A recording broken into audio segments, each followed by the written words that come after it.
Dumela makulu hazvina kumira zvakanaka. Panapa muri Zimbabwe ndasangana nenyaya yendava nayo yabva kuna advocate Chamisa vari kutaura kuti zvoni hakuna next election. Ngatimbogadzirisai nyika yedu yakapwanyika.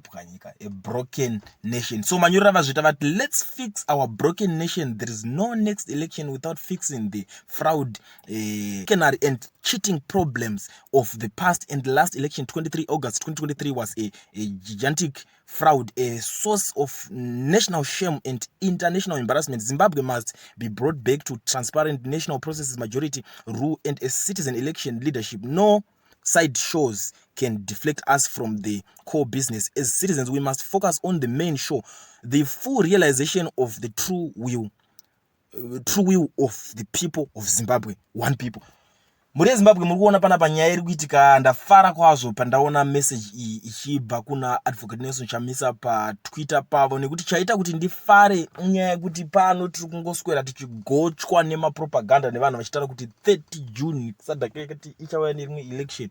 But panapa advocate Chamisa vari kutaura kuti let's fix our broken nation first.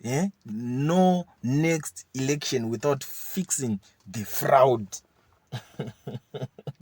Saka fraud yacho inenge yafix kona nguwa kana muri kuti imimi 30 June.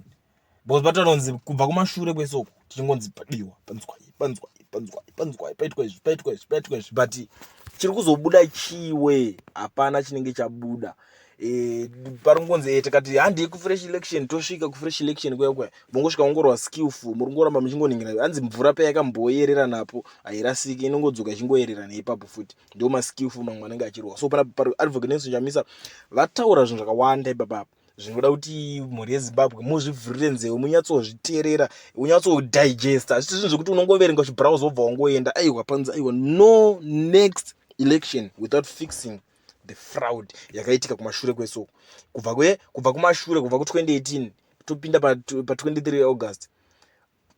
Nziyadi tanga tambogadzirisa nezvozvo tozopedza mombosiyana futi nezvemaside shows. Izvi maside shows ndo zvimwe like zvinhu zvakaita sema-by election machichi zvinenge zvichiitika mafanies anenge achiitika ndo zvimwe zvezvinhu zvanenge achitaura. Ndo nyaya muri Zimbabwe ndava ndakakuwekerai panapa panyaya yaversion but ndachingoda kuti undiudze kuti uri kuonawo sei nyaya.